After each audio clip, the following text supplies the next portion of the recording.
ప్రస్తుతం ఎండల తీవ్రత పెరుగుతుందని బాటసార్లకు ఆయా గ్రామాల ప్రజలు జలదానం చేయాలని బాల వికాస ప్రతినిధి జ్యోతి విజ్ఞప్తి చేశారు.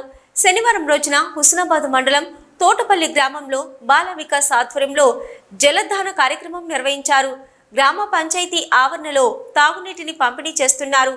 ఈ కార్యక్రమంలో మండల కాంగ్రెస్ పార్టీ అధ్యక్షుడు బంక చందు, నిర్మల తదితరులు పాల్గొన్నారు.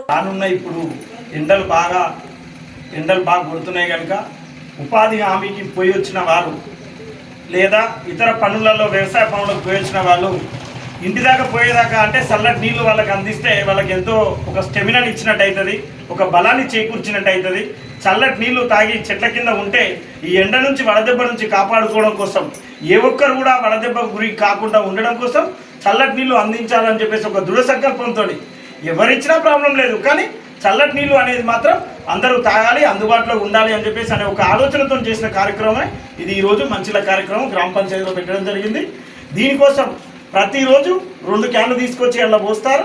అందరూ దగ్గరలో ఉన్న వాళ్ళు, పనులకు పోయి వచ్చిన వాళ్ళు అందరూ తలా కొన్ని, అంటే వచ్చినప్పుడు నీళ్లు తాగిపోతే వాళ్ళ యొక్క పానం చల్లబడుతుంది, కొంచెం సేద తిన్నట్టు కూడా ఉంటుంది. చెట్లు కూడా ఉన్నాయి కనుక వారు ఆరోగ్యంగా ఉండడం కోసమే ఇలాంటి కార్యక్రమాన్ని చేపట్టడం జరిగింది. దీనికి సహకరించిన బాల వికాస వారికి, అలాగే ఇక్కడ ఉన్న బాల వికాసలో ఉన్న మహిళా సంఘాల వారికి, అలాగే బాల వికాసలో ఉన్న బాలక్క గారికి కూడా ఎంతో కృతజ్ఞత తెలియజేసుకుంటున్నాను. వాళ్ళు వచ్చేసి ఇంకా అంటే వాళ్ళు పెద్ద మొత్తంలో వచ్చేస్తున్నారు కనుక సుజలం అనే ఒక వాటర్తోని ₹1 చల్లటి నీళ్ళు లీటర్ నీళ్ళు ఇచ్చే కార్యక్రమాలు కూడా వాళ్ళు చేస్తున్నారు.